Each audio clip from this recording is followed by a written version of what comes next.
Babae, ininsulto ng dumalo sa batch reunion sa five-star hotel. Siya pala ang may-ari ng sikat na hotel. Kung bago ka pa lang sa channel na ito, Ate Jane TV, huwag kalimutang pindutin ang notification bell and subscribe button. Sana po hindi naman malaking abala sa inyo ang pagpindot ng subscribe button dahil ang kapalit po nito ay ang pagsuporta para makapag-produce ng mga libreng stories sa mga channels ni Ate Jane. Maraming salamat! Ang sabi nila, kung kailan ka raw nagmamataas sa kapwa mo, doon ka raw mas lalong ibinababa. At kung kailan mo naman ibinababa ang sarili mo, doon ka naman tuluyang inaangat. Wala namang masama pag bineflex ang mga naging tagumpay mo sa buhay. Lalo na kung dugo at pawis naman ang ipinundar mo, makuha lang ang tagumpay na inaasa mo ngayon. Ang masama lang ay ang patuloy mong pagmamalaki ng tagumpay mo sa ibang tao. Kahit na hindi naman ikaw ang nagpakahirap, parang lang maabot ang tagumpay na hawak mo ngayon. Kailan nga ba nagiging palpak ang lahat? Perpekto ang buhay ni Carol para sa kanya. Hindi man ganoon kayaman ang pamilya niya, pero kahit na papaano ay nagagawa siyang pag-aralin ng mga magulang nito sa isang pribadong paaralan. May natural siyang ganda. Kaya naman sa tuwing may pong contest sa bayan nila, siyang madalas na isinasalang, lalo na sa tuwing may pageant. May angkin din itong katalinuhan, kaya naman madalas din siyang nananalo sa mga palatuntunan. Sa eskwelahan ay hindi rin naman siya nagpapatalo. Siya rin na napipili ng mga guru niya sa tuwing may pa-contest sa school. Slogan, quiz bee, maging sa mga minor contests ay palagi siyang numero 1 sa listahan. Ang buong akala niya ay perpekto na ang buhay niya. Wala ni isa sa mga kaklase niya ang naglakas ng loob na lumaban sa kanya sa contest dahil maliban sa alam nilang matatalo sila rito, binabantaan niya rin ang mga ito. Nabalitaan ko kay Miss Flores na sasali ka sa quiz bee? Taas kilay niyang tanong habang nakahalukip-kip at mayabang na tinititigan ng kapwa niya mag-aaral. Tama ba yung narinig ko, Micah? Marahang tumango sa kanyang dalaga at nahihiyang nagbaba ng tingin. Wala kasing choice si Ma'am Flores kung hindi ang isabak ako. Ako lang magiging pambato namin sa klase. Umatras ka. Kunot noong nag-angat ng tingin sa kanya si Jamaica. Ha? Hindi makapaniwala itong usal. Ang sabi ni Carol, umatras ka sa kompetisyon. Sagot ni Bianca, isa sa mga kaibigan ni Carol. Nakakaintindi ka ba ng Tagalog o kailangan ko pang Englishin para sa'yo? Hindi siya pinakinggan ni Micah. Bagkos ay bumaling siya ng tingin, sa ngayon ay nagngingising si Carol. Bakit ako aatras? Para manalo si Carol, ano ba? Muling reklamo ni Bianca. Gusto kong umatras ka, Micah. Pero hindi ko pwedeng gawin yun, Carol. Aniya, na ikinataas nito ng kilay. Ako lang inaasahan ng section namin. Wala kaming ibang pambato. At sa akin lang umaasa si Ma'am Flores. Hoy, babae! Muling sabat ni Bianca bago marahang naglakad patungo kay Micah at paulit-ulit itong dinuro sa muka na ikinaatras nito sa kinatatayuan. Hindi mo ba kilala kung sinong binabangga mo? Baka nakakalimutan mong si Carol ang kaharap mo. Hindi mo ba alam kung anong mangyayari sa'yo sa oras na tumuloy ka pa rin sa kompetisyon? Bakit? Muling tanong ni Micah bago naglakas ng loob na mag-angat ng tingin sa kanilang dalawa. Hindi ba kayo marunong na lumaban ng patas? Ano sabi mo? Tama na yan, Bianca. Pigil ni Carol sa kaibigan bago ito itinabi sa gilid. Siyang muling humarap kay Micah na ngayon ay nanginginig na rin sa takot. Gusto kong mawala ka sa listahan, Micah. Dahil kung hindi mo gagawin ang inuutos ko sa'yo, Alam mo na kung saan ka pupulutin. Hindi ako pwedeng umatras, Carol. Muli niyang sambit. Hindi na akong pwedeng umatras kahit na gustuhin ko. Kailangan kong subukang sumali. Tsaka ayoko ring isipin ng advisor ko na naduduwag ako sa'yo. Natutuwang pinagmasdan ni Carol magmula ulo hanggang paa si Micah, na ngayon ay hindi niya maipagkakailang nanginginig na sa takot habang nakaharap sa kanya. Kung ayaw mong umatras, edi magpatalo ka. Suhestyon sa kanya ni Bianca. Noong una ay hindi pa pumayag si Micah dahil para sa kanya ay kaduwagan ng pag-atras niya sa kompetisyon. Pero hindi kalaunan ay marahan na rin siyang tumungo sa gusto ng dalawa upang makauwi na rin. Congratulations, Carol! Bati ng mga kaklase niya sa kanya. Hawak niya ang trophy habang malawak ang ngiting nakikipag-usap sa mga kapwa niya estudyante. Sa kabilang sulok, wala namang nagawa si Micah kung hindi ang bumuntong hininga habang pinagmamasdan ng medalyang nakuha niya. Kung hindi lang siya binantaan ng dalawang estudyante, may chance pa sana siyang makuha ang gintong medalya. Meron talagang hindi patas sa mundo. Proud pa rin kami sa'yo, anak. Bati ng mga magulang ni Micah bago ito niyakap. Nasaksihan ni Carol ang pagyakap ng mga magulang ni Micah sa kanya. Kung meron siyang gintong medalya sa kamay, wala naman siyang magulang na patuloy na sumusuporta sa kanya.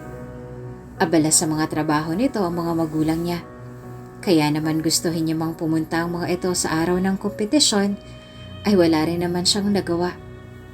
Palagi na lang itong absent sa lahat ng kompetisyon na kasama siya. Wala na itong inatupag kung hindi ang trabaho. Trabaho at puro trabaho. Hindi ka ba masaya? Tanong ni Bianca sa kaibigan. Malungkot nang umuso si Carol bago padabog na ibinigay kay Bianca ang trophy na nakuha niya sa pagkapanalo. Sa'yo na yan. Aniya sa mababang tono bago siya umalis sa event. Naging normal ang buhay estudyante ni Carol sa mga nagdaang araw at buwan. Palagi lang na nasa tabi ni Carol si Bianca at never din namang pumasok sa isip nito na iwan ang kaibigan kahit na minsan ay nagiging mali na rin ang pakikitungo nito sa kanya. Ano na naman ba? Pasigaw na tanong ni Bianca nang mapuno ito kay Carol. Ginagawa ko naman lahat ng gusto mong gawin ko ah. Hindi pa ba sapat sa'yo lahat ng nagawa ko? Huwag kang maarte dyan. Maarte? Natatawang tanong ni Bianca bago hinubad ang singsing na binigay ni Carol sa kanya at ibinato ito pabalik sa kanya. Pasensya na kung maarte itong kaibigan mo ah. Siguro, ito na rin yung tamang panahon para maghanap ka ng matinong kaibigan. Yung hindi tulad kong maarte at bulag sa lahat ng ginagawa mong pandaraya sa campus. Mabilis na lumapit si Carol sa kanya at silubukang takpan ang bibig ng kaibigan. Yung marumi mong bibig? Banta nito sabay lingon sa paligid. Baka may makarinig sa lahat ng sinasabi mo. Nasa likod sila ng paaralan, kaya naman paniguradong walang makakarinig sa kung ano man ang pinag-aawayan nilang dalawa. Maliban sa isang estudyante. Wala silang ideya na nasa likod lang pala ng pader si Micah at pasikretong nakikinig sa pinagtatalunan nilang dalawa. Pasado 4:00 ng hapon nang inutusan ito ng guro. Ang buong akala niya ay magiging tahimik lamang ang pagtatapon niya ng basura sa likod ng paaralan. Ngunit mukhang nagkamali siya sa inakala. Bakit? Natatawa. Ngunit may bahid na sarkastikong tanong ni Bianca sa kaibigan bago nito itinulak si Carol. Natatakot ka ba na baka may makarinig sa'yo rito? Natatakot ka na may makaalam sa mga ginagawa mong pandaraya sa lahat ng kompetisyong sinasalihan mo? Ang sabi ko, manahimik ka, Bianca! Okay, fine! Natatawang pagsugo ni Bianca bago siya mariing tinitigan. Simula ngayon, hindi na kita kaibigan. Bahala ka na sa buhay mo. Bahala ka nang makipag-deal sa lahat ng makakalaban mo sa contest. Ewan ko lang kung manalo ka pa. Umismid ito sa kanya bago nagdesisyong iwanan doon ang kaibigan. Mabilis na sinundan ng tingin ni Micah si Bianca bago ito nagkibit ng balikat at bumalik sa silid-aralan ng walang kibo. Katulad ng napagkasundoan ni Bianca at Carol, hindi na sila muling nag-usap pa. Walang nagagawa si Carol kung hindi ang pagmasdan si Bianca at Micah na magkasama tuwing break time. Never namang pumasok sa isip ni Bianca na ibahagi kay Micah lahat ng nalalaman niya tungkol sa pandaraya ni Carol sa school. Kaya naman nagdesisyon na lang itong manahimik. Ang buong akala ni Bianca ay magsisisi si Carol sa naging desisyon nilang dalawa. Ngunit mukhang nagkamali siya. Kahit na hindi na nahahaluan ng pandaraya ni Carol lahat ng kompetisyon na sinasalihan niya, paulit-ulit pa rin siyang nananalo. Naging mahirap naman sa kanya ang lahat dahil sa ayaw at sa gusto niya. Kailangan niyang mag-ensayo at mag-review ng mabuti para lang manalo. Hindi tulad noon na tanging pagbabanta lang sa mga kapwa niya manlalaro ang ginagawa niya, kaya nananalo sa paligsahan. Hindi na ba kayo magkakabate? Osyoso ni Micah na marahang inilingan ni Bianca. I mean, magkaibigan kayong dalawa magmula bata pa kayo. Sa katunayan nga, lahat ng kaklase ko paulit-ulit na nakikibalita sa akin kung magkakabati pa rin ba kayong dalawa. Wala na sa loob kong makipag-ayos sa kanya. At isa pa, hindi ko na siya kaibigan. Hindi na siya yung Carol na nakilala ko dati. Ibang-iba na siya. Lumaki na ang ulo niya.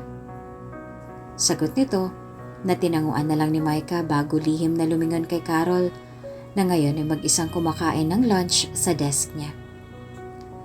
Sa sumunod na araw ay pumasok ang advisor nila sa loob ng klase.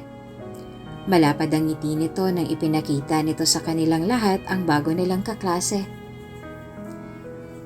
Ito nga pala si Jenny, aniya, bago ipinakilala sa harap ang bagong estudyante. Galing siya ng Cebu at dito na magpapatuloy ng pag-aaral. Sana'y maging maayos ang pakikitungo niyo sa kanya. Lumingon ito kay Jenny at marahang ngumiti. Magpakilala ka na, iha. Nahihiya itong humarap sa lahat at kahit na nininerbiyos ay nagawa pa rin ngumiti. Ako nga po pala si Jenny. Kahit na mahiyain ito sa kaklase, never nitong itinago sa lahat ang angkin nitong talino. Sa tuwing may recitation sa harapan ay palagi itong sumasagot tulad ni Carol. Kahit na panay ang absent ito sa klase, ay nagagawa niya pa rin makahabol at maungusan ng puntos si Carol. Mukhang nakahanap na siya ng katapat. Wika ni Grace, isa sa kaklase nilang dalawa. Patungkol kay Carol na ngayon ay lihim na nakikinig sa kwentuhan nilang dalawa ng katabi niya. Mabuti nga sa kanya yan. Puro kasi pandaraya. Agad na tumayo si Carol sa upuan niya at isinaboy sa kawawang estudyante ang mangkok ng sabaw. Agad na napahiyaw sa sakit si Grace dahil sa ginawa ni Carol. Kaya ang ending, pareho silang nagkaroon ng record sa guidance office. Nabalitaan niyo ba yung balita? Tanong ng klase nilang si Clyden, Vice President ng classroom habang nakatayo sa harapan. Malalaman na raw next week ang grades natin for finals. Naghiyawan ang lahat sa klase at kasama na roon si Jenny. Hindi tulad ni Jenny, hindi kumbinsido si Carol sa grades niya sa finals. Pakiramdam niya ay mauungusan siya ni Jenny sa lahat at mukhang hindi siya nagkamali sa inakala niya. Top 1! Sigaw na anunsyo ni Clyden sa lahat patungkol sa grado ng kaibigan. Congratulations, Jenny! You deserve it! Thank you! Anong nakuha mo? Tanong ni Grace, sabay silip sa cards ni Carol. Ngunit mabilis niya lang itong iniwas na pabirong inirapan ni Grace. Pati ba naman sa grades nagdadamot ka? Wala namang mawawala sa'yo kung isi-share mo sa akin yung grado mo ah. Baka naman nasa top 3 lang kaya ayaw ipakita. Pabirong sabat ni Johan bago sila nagtawanan ni Grace. Palibhasa, ayaw kasing malamangan. Sobrang swerte niya nga dahil naka top 3 pa siya. Ako nga nasa 27 lang ranking ko eh. Baka hindi kumbinsido sa result? Grabe ka naman. Patuloy pa ng iba. Baka hindi nadaan sa pandaraya.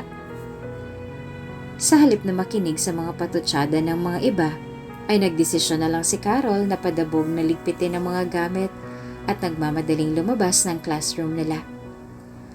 Nanatili naman ang titig ni Jenny sa kaklase bago ito nagdesisyong lumapit sa mga kaklase niyang nagtatawanan. Anong meron? Muli nitong tanong. May hindi ba nagustuhan si Carol sa resulta ng grades niya?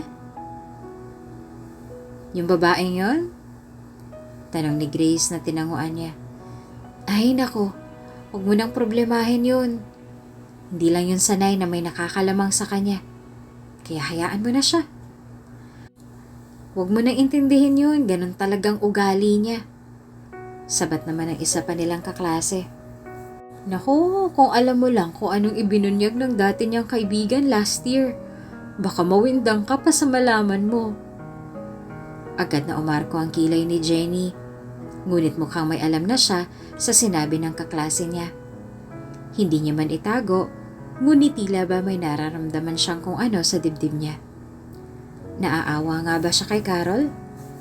Bakit pakiramdam niya ay pinagkakaisahan ng lahat si Carol? Gaano nga ba naging kabigat ang kasalanan niya para tratuhin siya ng ganito ng lahat? Kita, hindi talaga ako nagkamali sa pusta ko sa'yo. Biro ni Clyde na ikinangiti ni Jenny. Congratulations nga pala ulit ah. Alam kong proud sa'yo mga magulang mo dahil cum laude ka. Oo, sobrang proud nila sa akin. Dagdag niyang biro bago sila nagtawanan.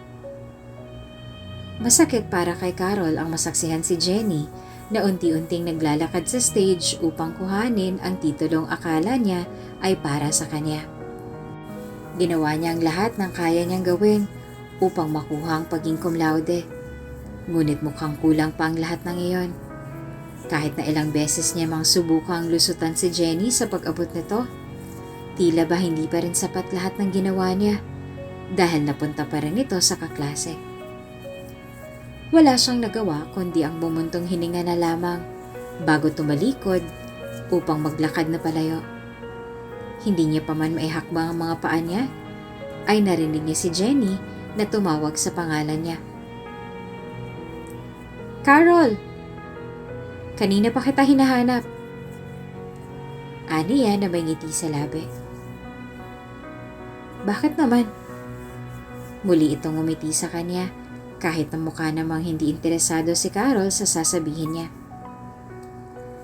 May handaan sa bahay mamaya at imbitado ang lahat. So? Mataray nitong tanong. Anong gusto mong gawin ko? Ngumiti ito sa kanya sa kabila ng pagtataray niya. Imbitado lahat ng kaklase natin. Pupunta rin sila Clyden, si James, pati na rin si Bianca, dadalo. Gusto ko sanang yayain ka para, alam mo na, kumpleto tayong lahat. Para? Tanong nito bago nakangising humalukip-kip sa kanya. Para maipamukha niyo sa akin lahat na ikaw ang nanalo? Na ikaw ang cum laude? Gusto mong ipamukha sa akin na natalo mo ko? Anong sinasabi mo? Natatawa itong umiling. Gusto mong ipamukha sa akin na nagawa mo akong matalo nang hindi man lang nagpapakapagod. Aniya na ikinakunot ulit ng noo ni Jenny sa pagkabigla sa mga inakala niya. Tuwang-tuwa ka ba sa tagumpay na nakuha mo?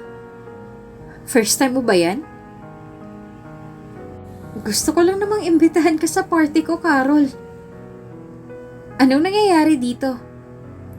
Rinig nilang tanong ng mga kaklase na ngayon ay palapit sa direksyon nilang dalawa. Huwag na, sagot ni Carol bago umismid at naglakad palayo. Anong nangyari dun? Tanong ni Micah, sabay nguso kay Carol na ngayon ay naglalakad na palayo. Inaaway ka na naman ba?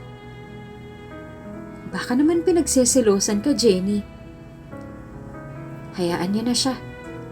Suwestyon ni Jenny na ikinatikom ng bibig nila. Mukhang may pinagdanaanan lang si Carol.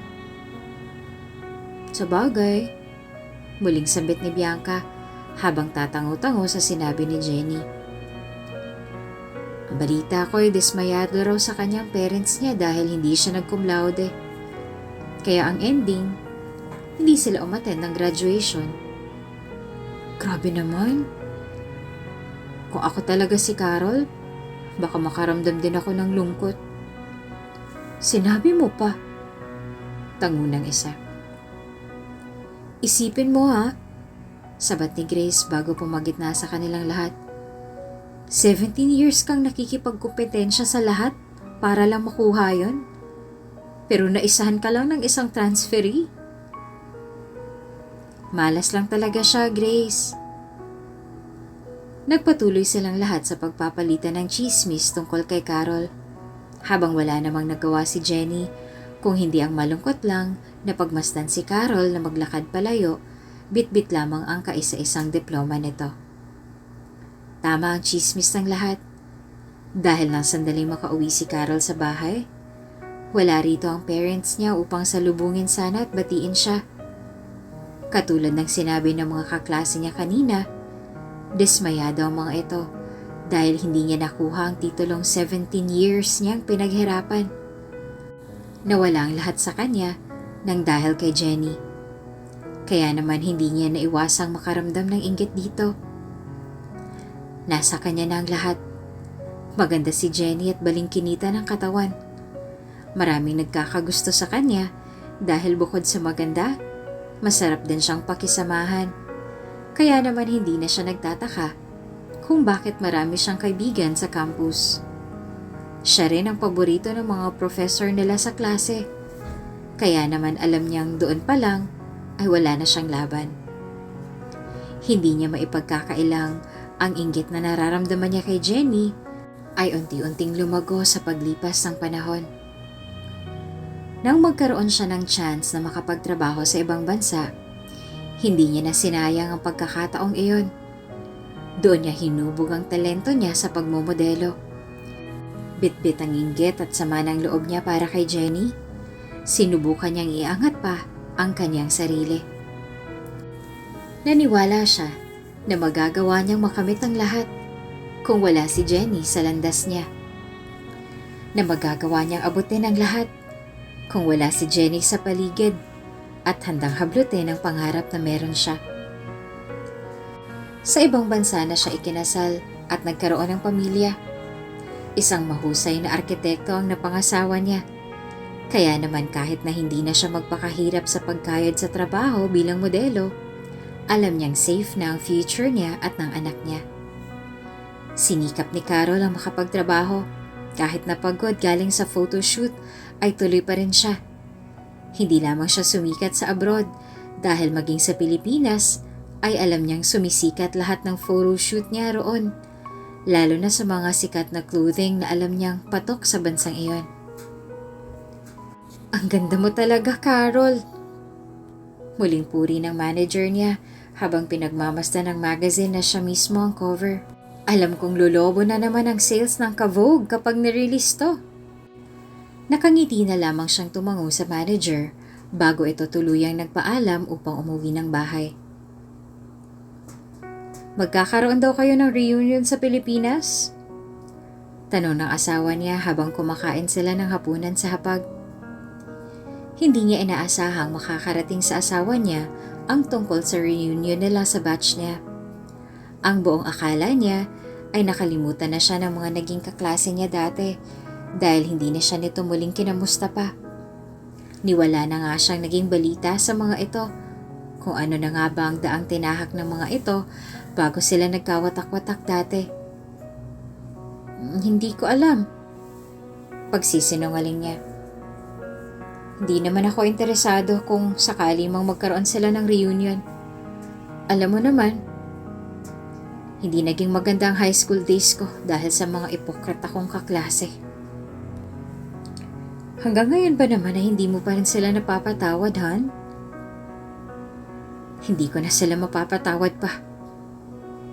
Sagot niya bago sumimangot at nagpatuloy sa paghiwa ng steak.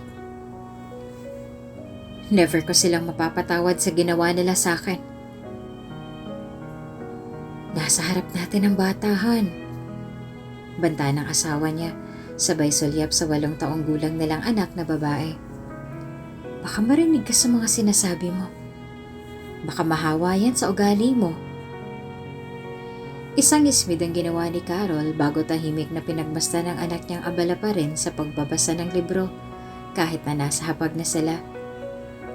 Simula nang nagkaroon ng isip ang anak nilang dalawa, hindi niya na ito hinayaan pang magkaroon ng kalayaan. Never niya itong binigyan ng kalayaang makipaglaro sa mga kapwa niya bata. Nakikita niya kasi rito ang sarili niya noong maliit siya dahil ganito rin ang ginagawa ng mga magulang niya sa kanya noon. Aral dito, aral doon. Niwala ng panahon para makihalubilo sa mga kaibigan niya noon. Si Bianca na nga lang ang nagstay sa tabi niya. Pero anong ginawa niya?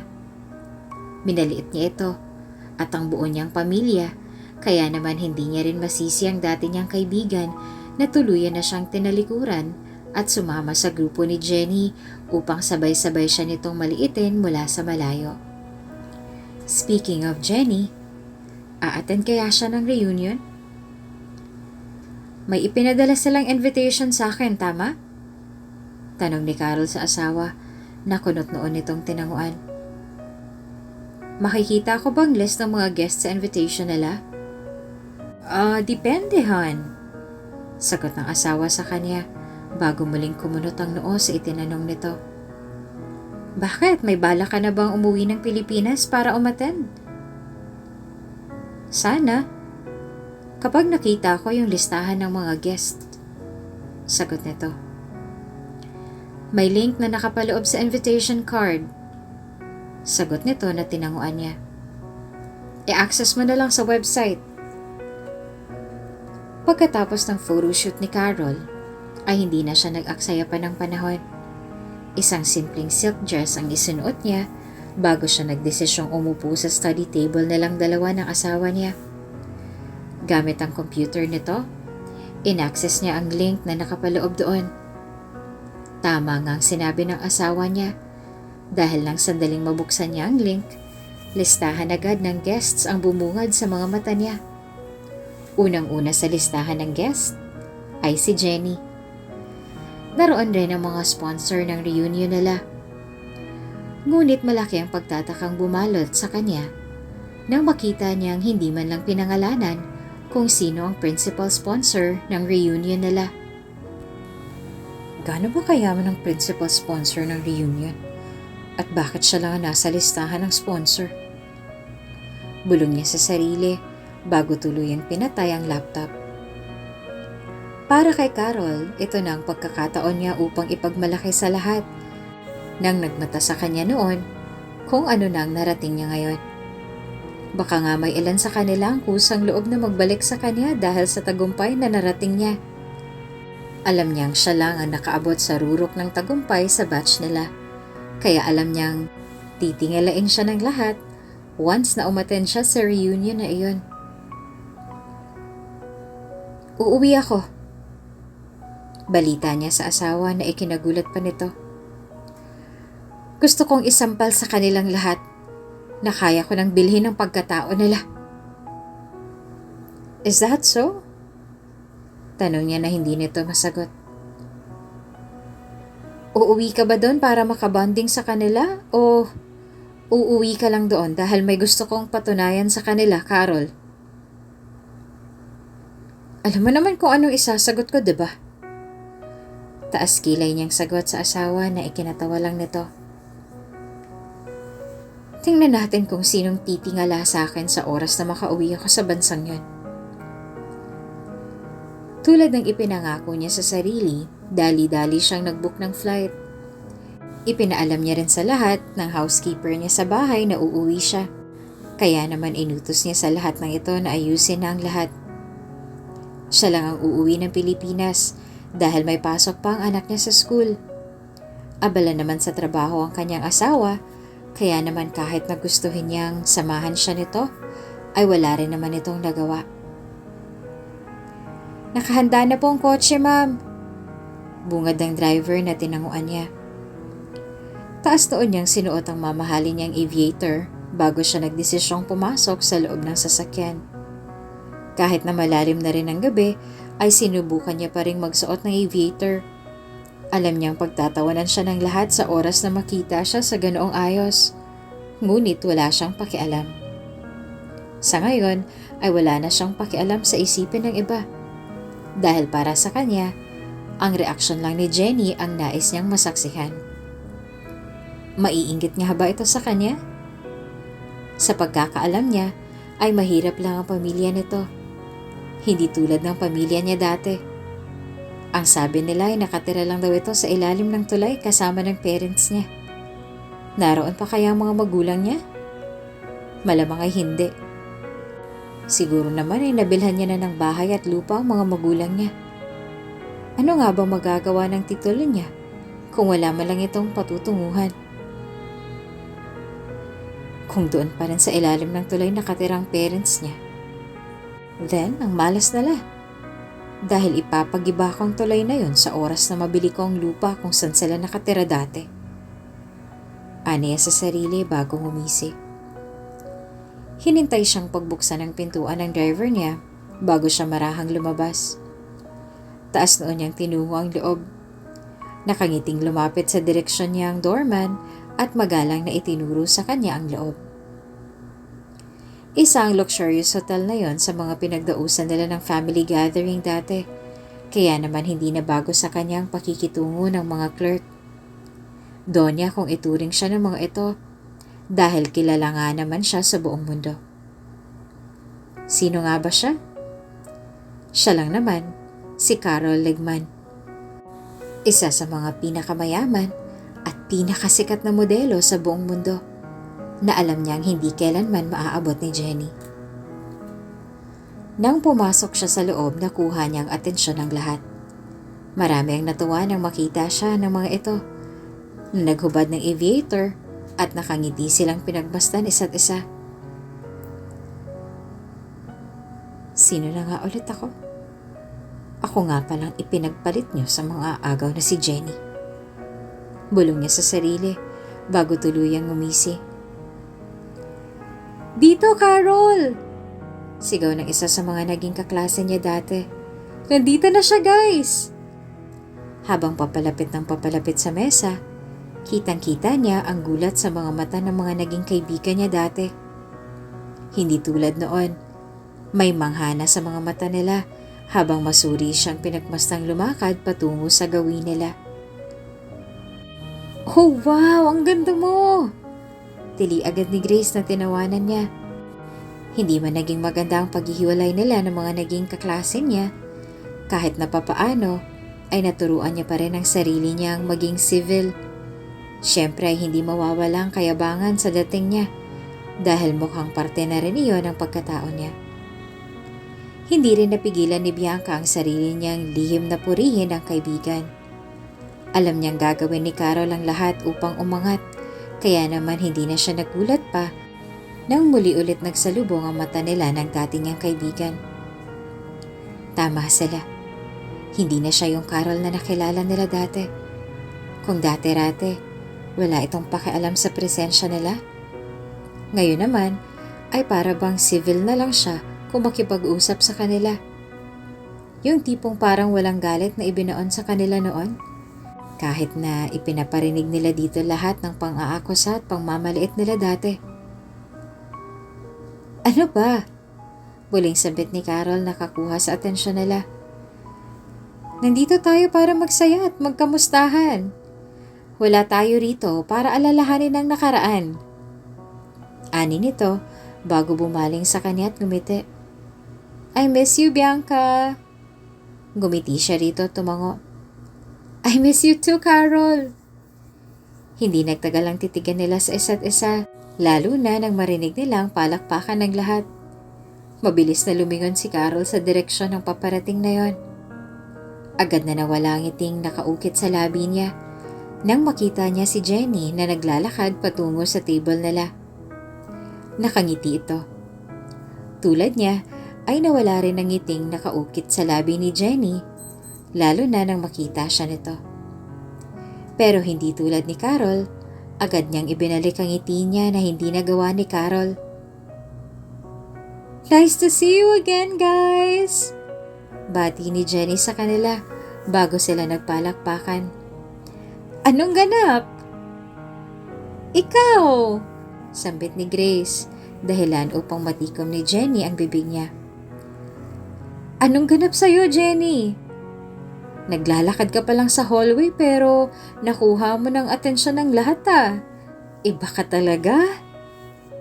Nakaramdam si Carol ng kirot sa dibdib nang marinig ang kaibigan. Ang buong akala niya ay siya na ang nakakuha ng atensyon ng lahat. Mukhang nagkamali pa siya sa inakala niya. Sinikap niyang gawin ang lahat upang hindi ipakita sa mga ito na nalungkot siya. Pero mukhang wala namang nakahalata sa reaksyon niya, maliban sa babae ngayon na matamlay lang na nakatitig sa kanya. Ngumiti si Jenny sa kanya na tinanguan niya lang, ngunit hindi niya ginantihan. Grabe, parang hindi ko kayo namukaan. Sambit ng isa pa nilang kaibigan bago sila nagtawanan. Pinagmasdan ni Carol si Jenny sa tabi niya. Tahimik lamang itong nakikinig sa kwentuhan ng lahat. May ngiti sa labi nito. Pero may kakaiba sa pagkatao niya at alam niya na kung ano yon. Hanggang ngayon ba naman ay pag-good girl ka pa rin? Bulong niya sa isip bago napairap. Simple lang ang suot na bestida ni Jenny. Pero hindi niya maipagkakailang mas lalo lamang lumabas ang tunay na kagandahan ni Jenny sa mga isinusuot niya. Maging ang sandals na suot nito ay plain lang. Kaya naman hindi niya naiwasang lihim itong purihin. Ano na nga bang nangyari sa inyong dalawa ni Jake? Usisa ni Grace kay Bianca na lihim nitong inirapan. Nagkabalikan na ba kayong dalawa? Naku, never ako makikipagbalikan sa hayop na yun. Reklamong singhal ni Bianca. Ramdam ni Carol ang pag-angat ng labi niya nang marinig ang kwento ng dati niyang kaibigan. Sa tagal niyang pananatili sa abroad, ngayon niya lang ulit sila nagkaroon ng pagkakataong marinig ang kwento ni Bianca. Hindi niya na ipagkakailang nakaramdam siya ng sakit sa dibdib nang magkwento ito tungkol sa mga pinagdaanan niya sa buhay nang hindi man lang siya kasama. Kung may babalik ko lang ang panahon, di sana nakahingi pa rin ako ng tawad sa kanya. Sambit niya sa isip bago bumuntong hininga. Hindi man lang nagtagal ang usapan nila tungkol sa nakaraan, bagkos ay mas pinili na lang nilang pag-usapan kung anong nangyari sa buhay nila pagkatapos nilang makapagtapos ng kolehiyo at magkawatak-watak. Balita ko si Clyden daw ay naging doktor na? Usisa ni Grace sabay lingon sa lalaking pinag-uusapan nila. Tama ba yun, Clyden? Kailan ka ba nagkamali sa chismis mo, Grace? Biro ni Clyden na ikinatawa na lang lahat. Nagpatuloy lang sila sa kwentuhan hanggang sa napunta na kay Carol ang usapan. Ikaw, Carol? Baling na tanong sa kanya ni Bianca bago lumbaba sa table. Maliban sa pagiging artista at modelo, ano pa yung pangarap ko na naabot mo? Natawa ang lahat ng dahil sa biro niya bago sila muling nagseryoso sa kwentuhan. Maliban sa pagiging artista at modelo, ano pang naabot mo? Muli niyang tanong. Ito na ang oras niya upang ibida sa lahat kung anong narating niya sa buhay. Nakapag-asawa ako ng architect. Buong tapang niyang sagot na hindi na ikinagulat ng lahat. And nagtayo rin kami ng business sa Bahrain. Nagpaplano na rin kami ng husband ko na doon na tuluyang manirahan. Para na rin sa ikakatahimik ng buhay namin. Naiinggit talaga ako sa buhay mo, Carol. Sambit ni Sophie na ikinatawa niya. Kung naging kasing ganda mo lang ako, baka nagmodelo na rin ako. Walang kukuha sa'yo kaya huwag kang mangarap dyan. Sambit agad ni Lucian na ikinatawa nila. Napansin ni Carol ang pananahimik ni Jenny sa sulok. Kaya naman bago pa man tuluyang mapadpad sa ibang usapan, gumawa na siya ng paraan upang mapunta kay Jenny ang atensyon ng lahat. Ikaw, Jenny! Baling niya rito bago siya ngumiti ng pilit. Ano nang narating mo sa buhay? May bahid na sarkastiko ang boses niya. Kaya naman hindi na iwasan ng lahat ng umiwi. Hindi nila alam, pero tila ba may pait ang tono ng pagtatanong niya sa dati niyang kaagaw. Wala rin silang ideya kung dahil ba ito sa alak na iniinom nila o sadyang may galit pa rin si Carol kay Jenny sa lahat ng nangyari.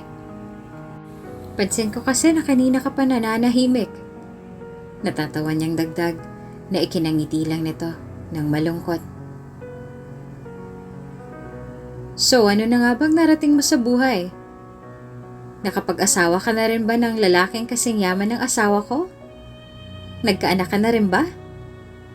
Don't get me wrong pero curious lang ako sa estado ng buhay mo ngayon. Carol, stop it! Pigil ni Clyde na ikinatawa niya. Lasing ka na yata eh. No, nasa tamang katinoan pa ako, Clyde. Aniya, bago matunog ng umisi. Gusto ko lang namang malaman kung ano nang narating sa buhay ni Jenny. Sa ilalim pa rin ba kayo ng tulay nakatira? Naging successful ka na ba sa buhay tulad ko? O may pinatunguhan ba ang titulong nakuha mo sa akin? Kasi 'di ba wala kayong pera ng pamilya mo para makapag-start ng business. Useless, ika nga. May diploma ka, pero wala kang pera na pwede mong gawing puhunan. Carol! Tawag ni Bianca sa kanya, dahilan upang nakangisi niya itong nilingon. Si Jenny ang may-ari ng hotel na to. Para bang binuhusan ng malamig na tubig si Carol nang dahil sa nalaman nito. Tila ba gusto niyang bawiin ang lahat ng pang-iinsultong tanong na ibinato niya kay Jenny nang dahil sa nalaman. Lahat ng gastos natin dito. Lahat ng nasa 300 guest ng hotel ngayon dito. Siya ang may gastos. Dagdag pa nito na mas lalo niyang ikinatigil. Mula sa main course, desserts, liquors. Si Jenny ang principal sponsor ng batch reunion na to. I didn't know. It's okay. Saad ni Jenny bago ngumiti kay Carol na ngayon ay natulala sa nalaman. Never ko naman ipinagmamalaki kung anong meron ako sa buhay. Dahil ang gusto ko, kayo-kayo lang din ang makakaalam ng naging tagumpay ko. Mahina niyang dagdag na mas lalo niyang ikinahiya. Gusto na lang magpalaman ni Carol sa lupa nang dahil sa nangyari. Nanahimik ang ilan sa kanila, habang ang ilan naman ay patuloy lang siyang pinagmamasdan sa malayo. Alam niyang sinisisi na siya ng lahat ngayon nang dahil sa nangyari. Kaya naman wala siyang nagawa kung hindi ang manahimik at tanggapin na lang ang lahat ng insultong ibinabato sa kanya ngayon ng mga naging kaklase niya dati. Pasensya ka na. Paumanhin niya nang sinundan niya si Jenny sa gilid ng pool. Lumingon si Jenny sa kanya nang may ngiti sa labi. Kainsu-insulto lahat ng nasabi ko kanina, Jenny. Pasensya ka na talaga. Hindi mo naman kailangang humingi ng tawad, Carol. Alam mo, Taas kilay niyang sagot na ikinatikom ng bibig ni Jenny. Tigilan mo nga ang pagiging mabait sa akin dahil hindi ko deserve yung pagtrato mo ng ganyan sa akin. Ilang beses makitang gawa ng masama pero patuloy ka lang sa pagpapatawad sa akin. Di ka ba nagsasawa, Jenny? Pwede kang magalit sa akin. Suntukin mo ako kung kinakailangan. Hindi mo kailangang itago sa akin kung anong tunay mo nararamdaman. Oy mo naman. Aniya, bago tumawa na ikinabagsak ng balikat ni Carol. Hindi ko kailangang magalit sa'yo dahil naiintindihan kita, Carol. Ang sabihin mo, naaawa ka lang sa akin, kaya hindi mo na ako pinatulan. Mabilis na umiling sa kanya si Jenny at natawa. Bakit naman ako maaawa sa'yo kung masama ka? Ngumuso si Carol at walang nagawa kung hindi ang makinig sa kanya. Pero biro, hindi ko lang talaga hilig ang makipag-away, Carol. Aniya, ayokong umalis sa mundong ito na may kaaway. Ha?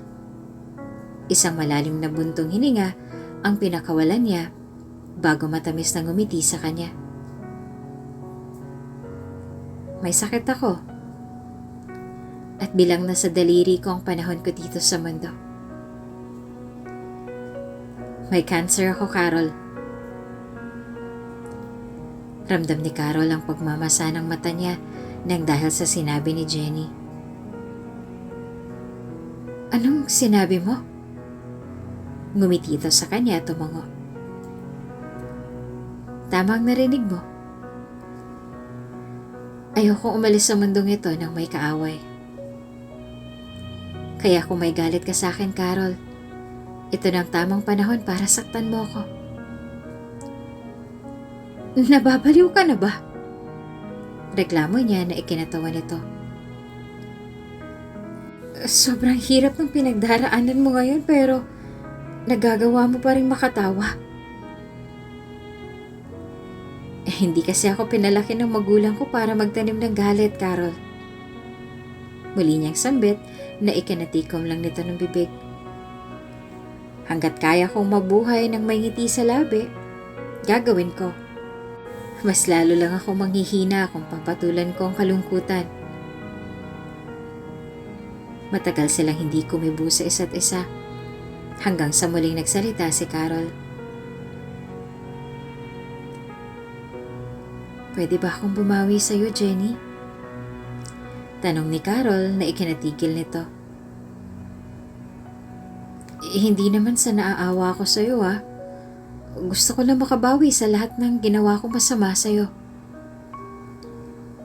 Seryoso ka ba dyan? Bakit mukha ba akong nagbibiro? Reklamo niya na tinawanan nito bago tumango.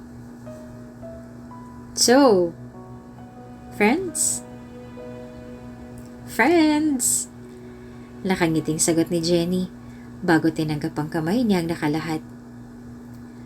Tulad ng gustong mangyari ni Carol, ginawa niyang lahat upang magkalapit silang dalawa ni Jenny. Pinuntahan nila ang lahat ng paboritong lugar ni Jenny at gumawa doon ng memories ng silang dalawa lang. Personal ding ipinakilala ni Carol si Jenny sa asawa at anak nito na mas lalong nakapagpataba pa sa puso ni Jenny. Bago pa man namatay si Jenny, ay may ibinili na ito kay Carol. Hindi kailanman magiging sagot ang material na bagay para sumayang isang tao, Carol. Aniya, bago nila magkasabay na pinagmasdan ang paglubog ng araw sa malayo. Kahit na anong mangyari, huwag na huwag mo sanang ipaparamdam sa anak mo lahat ng naging pagkukulang ng mga magulang mo. Ibigay mo sa kanya lahat ng bagay na hindi na ibigay sa'yo ng parents mo. Iyon ang kaisa-isang bagay na natutunan niya sa pagkakaibigan nilang dalawa ni Jenny. Na kahit hindi man naging maganda ang simula nilang dalawa, nagawa niya pa rin itong patawarin sa kabila ng mga kasalanang nagawa nito sa kanya dati. bago ka pa lang sa channel na ito, Ate Jane TV, huwag kalimutang pindutin ang notification bell and subscribe button. Sana po hindi naman malaking abala sa inyo ang pagpindot ng subscribe button dahil ang kapalit po nito ay ang pagsuporta para makapag-produce ng mga libreng stories sa mga channels ni Ate Jane. Maraming salamat!